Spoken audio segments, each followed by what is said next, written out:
problem with ever closer union is that it shows you the direction of travel. It says we will not be content until this is one sovereign, unified continent, nation.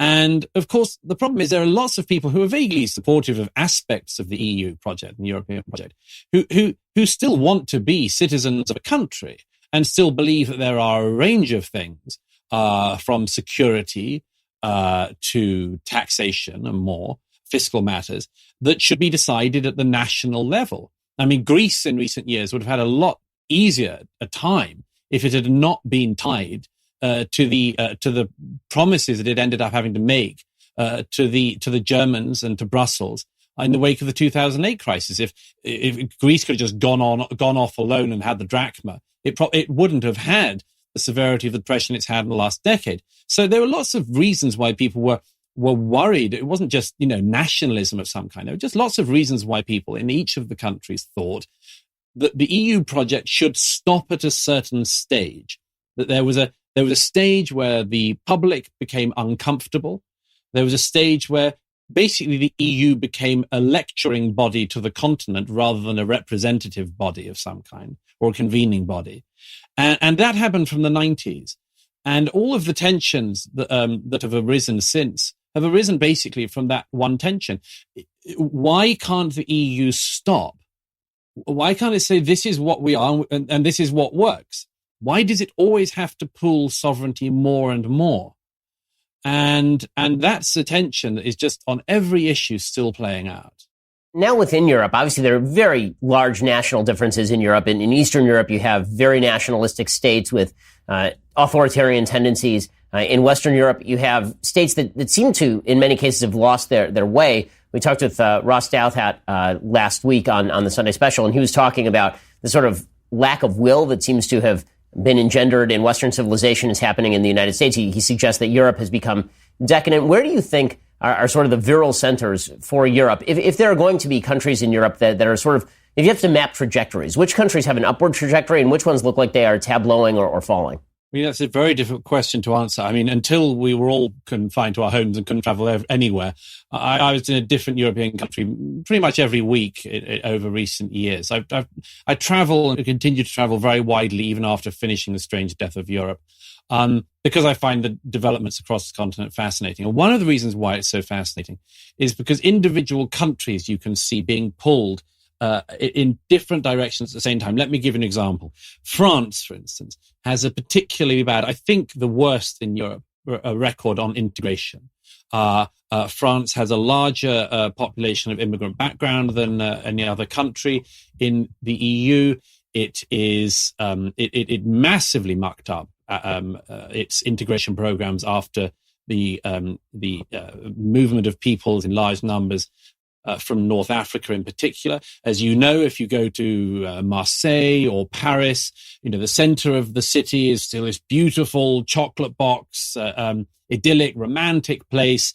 And you go to the suburbs where the Parisians or the locals don't go, and you see this totally other world. I use the example in Strange Death of Europe. If you go to Paris, you have the two forms of metro. You have the Paris metro, and then you have the RER. And the RER is the deep underneath the metro line that goes out to the banlieue, the suburbs. And if you get to Charles de Gaulle, you use that. Now, the fascinating thing to me is you go on the metro, the more shallow one that just stops you off at short intervals in the center of Paris, and it's a beautiful, chic Parisian life. Everyone's beautiful, everything seems wonderful. Go on the RER that goes out further, and you see a totally different world, and one that the Parisians, in my mind, deliberately avoid. The stations where these RER lines stop are like little bits of a volcano. You see the people from the banlieue will come in and congregate around that station. I give it as an analogy, not to beat up on the French, good pastime as that is for many people, but just to point out this is a particularly visible form of failed integration. It's just more visible than almost anywhere else. Now, why do I give the example of France? Not just for that reason, but because simultaneously, France has an extraordinary strength that I don't think almost any other country in Europe has. It has an extraordinarily strong sense of itself. It has the role of the president in France, by the way, and I don't particularly say it with admiration, just as an observation, is the president in France has more power than almost any other leader you can think of in the democratic world. I mean, what the French president can do, ban all public gatherings, ban protests. This has been done scores and scores of time in the present president's time alone. So the reason I mention this is because simultaneously you have this country with I think worst integration history, but one of the strongest senses of itself. I mean, one of the key years in recent years when you have in 2015, 2016, you have with the rise of ISIS, you see in 1 year in France at the beginning of the year, all the most renowned secularists in France, the staff of Charlie Hebdo, are gunned down in their offices by two extremists. And at the end of the year, a priest is beheaded, had his throat slit at the altar of his church while saying mass outside Rouen. Now, I tell you this because what society could go through a year like that and with the massive Bataclan attacks and much more and hold together with its sense of itself, that could have everybody from the secularists to the priests attacked and could still hold the society together. There's an extraordinary complexity of trying to analyze European countries because of precisely that sort of dual problem going on at the same time. A terrible, terrible challenge and a deep well that can be drawn upon that I certainly wouldn't ignore. Well, one of the things that you talk about there is these society's senses of themselves. And it feels like in America also, we're having trouble deciding exactly what our sense of ourself is. In Europe, it used to be that one of those senses was religious in nature. Obviously, Europe has moved in an overwhelmingly secular direction. And at least at the same time, birth rates have concomitantly fallen and Muslim immigration into Europe has concomitantly increased. So it seems like religious identity is on the wane. It seems like until the past decade or so, nationalist identity was dramatically on the wane with the rise of the EU and the feeling that we had moved into the post-national world. And so the question becomes for a lot of these nations, what exactly is the animating feature of a shared identity? What exactly is shared anymore? We're experiencing this in the United States as well. Do you think that there's a renewed sense of shared identity in places like Britain? And is that really what is driving a lot of the separationism inside the EU, that an attempt to derive a shared identity again, because it turns out that transnationalism is not an identity, globalization is not an identity, secularism isn't actually an identity, that you need something more than that in order to create a shared polity? Yes, I mean, there are relatively few ways, as you know, that we can cohere as human beings outside of the immediate family structure. I mean, religion is one of the very few and one of the best. National belonging is certainly one of the only other alternatives. And national belonging has been seen in Europe as being purely a vice in recent decades, basically since the end of the Second World War. And that's because of a very simplistic analysis which caught on, which said, well, nationalism caused 2 world wars, and therefore if we get rid of nation states, we'll get rid of nationalism. Therefore, ergo, we will get rid of war. Well, there are many problems with this overwhelmingly common viewpoint. One of them is, of course, before Europe was riven by the conflicts of the nation states, we were riven by the wars of religion, something which I think is perfectly possible we could return to in our own lifetimes. So it's not the case that nationalism or national identity is the only cause of war. A second problem, by the way, of that critique is it completely fails to notice that it's not nationalism that caused those wars. It was German expansionism in both cases, albeit the second time under Nazi ideology. I've said several times, most recently in a speech in Rome, that I think we know where nationalism can go wrong, but everything can go wrong. I mean, love caused the Trojan Wars. Love can go wrong. Everything can be perverted, used to terrible ends, and cause and bring about catastrophe. But it doesn't mean you don't deal in that element at all. Religion can cause wars. Yes. Do you want to ban religion? No. And how would you go about that? This is a problem of the post-war identification of nationalism as being the sole cause of conflict. Is that nationalism can also be, national belonging can also be one of the most important sources of meaning that people find in their lives.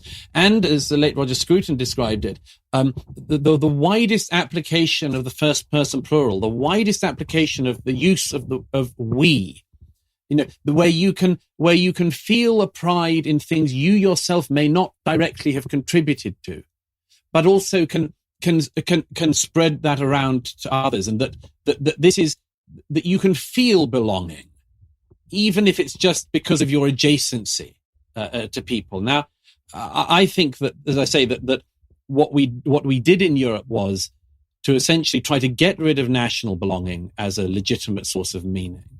We lost religion around the same time. We've been losing it for 150 years in Europe, and that's a very interesting subject in itself. But the problem this has left us with is what I described in A Strange Death of Europe in one chapter as the sense that the story has run out. And this is, I think, very pertinent to American viewers as well, because what this means is that you know that you're living in the embers of something which you yourself cannot kindle, but you like the afterglow. You like what warmth there is, but you have no intention to tend the fire. And there are many, many deep problems that come from this, which I explore in that book. One of which is this thing to do with religion, which is whether or not, to sort of put it in a Hegelian-like term, is whether or not it's an exhausted force or not. And my own belief is that it isn't. And that we should think about it and deal with it more deeply and more seriously than we've been willing to. That, religion isn't just something like a sort of charity event you do, and it's not a hobby. It's not something you could choose to do or not, like tennis or golf.